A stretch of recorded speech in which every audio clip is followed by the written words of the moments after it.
21-year-old girl walked into a tennis stadium in Washington, D.C., and did something that made a tournament chairman stop mid-sentence, clear his throat, and admit he wasn't allowed to tell you the real number. Somewhere in Paris, the best female tennis player alive has been quietly watching her for months.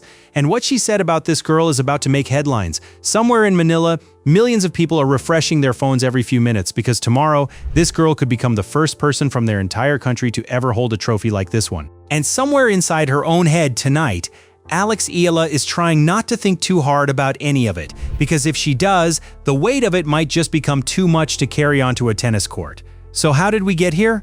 Rewind 6 days, nobody outside the tennis world was talking about her. She landed in Washington ranked 28th in the world, a talented kid with a clean forehand and a devoted following back home, but not a name that made the draw sheet dangerous. The kind of player commentators mention once and then forget. That was Monday. By Saturday, she would be a name nobody in that sport could forget again.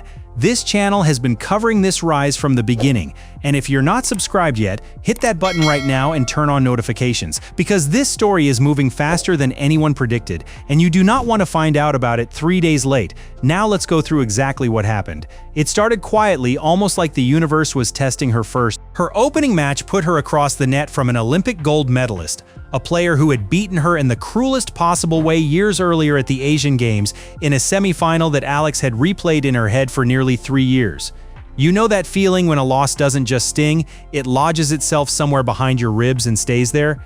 That's what this rematch was, and for a set, it looked like history was about to repeat itself. She dropped the first set, the crowd tightened. This was supposed to be the warm-up round, and instead it was turning into an early exit. But something shifted.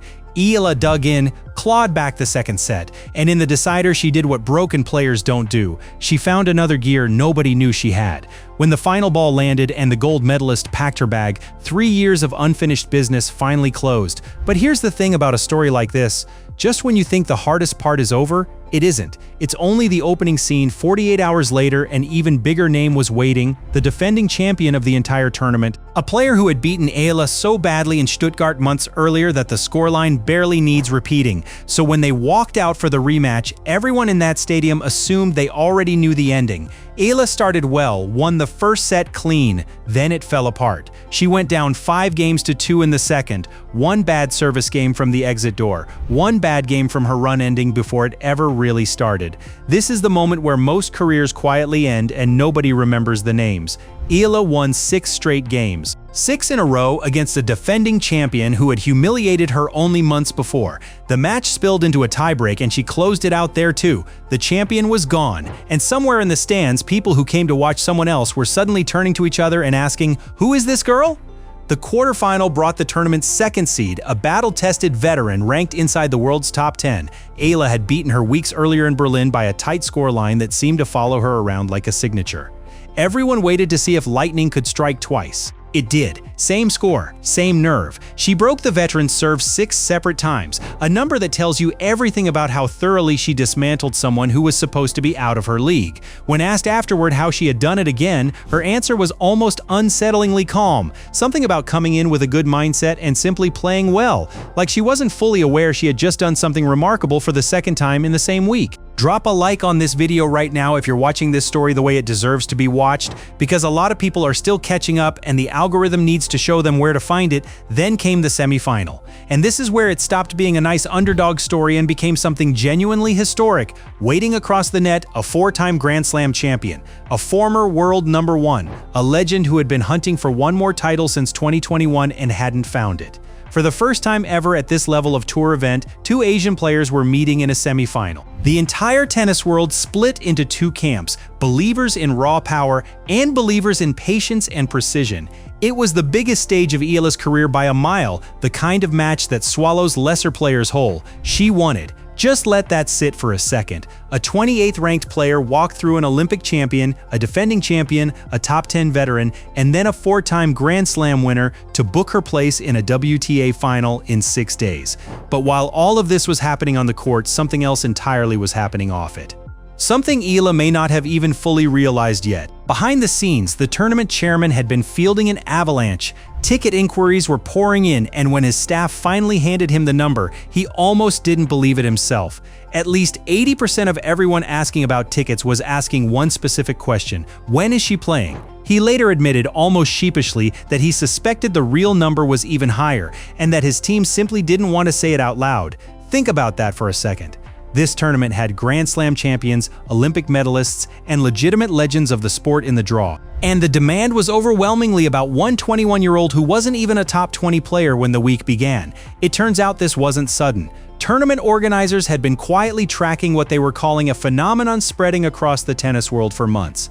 Back in early spring, they made a deliberate decision to bring Eala to Washington specifically because they sensed something building. They were right. The event was already 97% sold out before she ever stepped on the court. Then she started winning, and the remaining tickets vanished within hours of her semifinal victory. People drove in from New York, Virginia, and Maryland. The tennis center became a sea of flags. Her practice sessions, the parts of a tournament that usually draw a handful of diehards, started pulling crowds that rivaled actual matches. Her autograph line stretched for hours. And somewhere else, someone very important was paying attention too. The current world number one. A two-time defending champion chasing a historic three-peat that hasn't been done by a woman since Serena Williams over a decade ago. Months before any of this Washington drama unfolded, a reporter asked Eala a simple hypothetical: if she could steal one shot from any player on tour, whose would it be? She didn't hesitate. The world number one serve. Later on a podcast, she was asked which player she most wanted to face. Same answer, no hesitation. Her reasoning was almost disarmingly human. Everyone dreams of playing the best player alive. She even revealed how close she had already come. A Masters semifinal in Miami the year before, one match away from a dream matchup that never happened. Her coach told her in that moment that reaching that stage and playing for a shot at the world number one was exactly the kind of place she should want to be standing. Both of them are already entered for the US Open, and if Eala's form holds, the matchup she has been chasing in her mind for over a year may finally happen on the biggest stage in the sport. Now, let's talk about what was actually on the line going into that final, because the numbers alone are staggering. The tournament's total prize pool sits above $1.6 million. Eala had already locked in a life-changing amount just for reaching the final, more money in a single tournament than she had ever earned before, dwarfing what she took home from her Wimbledon run only weeks earlier. Win the final and she adds the single largest payday of her career in one afternoon. The ranking implications were just as seismic. She walked into the tournament at 28th in the world.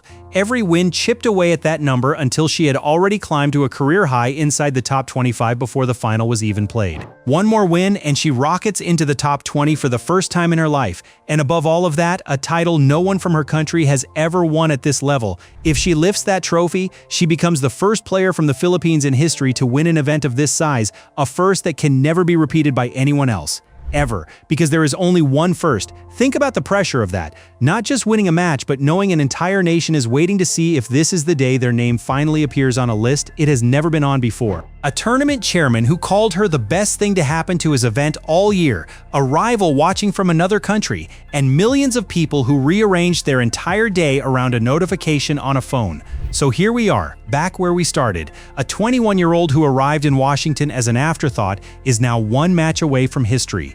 One match away from a payday that could change her family's life. One match away from a ranking jump that redraws her entire career trajectory. And one step closer to a dream matchup against the very player whose serve she once said she wanted to steal. Nobody predicted this 6 days ago. Not the fans, not the bookmakers, not even the tournament that almost didn't invite her. But sometimes the biggest stories in sport don't announce themselves in advance. They sneak in wearing ruffled socks and light-up shoes. They claw back from 5 games to 2 against a champion who has already beaten them once. They close out tie breaks against players who were supposed to be too good. And then, almost quietly, they become impossible to ignore. Whatever happens in that final, one thing is already true. The girl nobody was talking about 6 days ago is now the only name anyone in that stadium wants to say. And somewhere, a 2-time defending champion chasing her own piece of history is watching and waiting for the day their paths finally cross on the same court.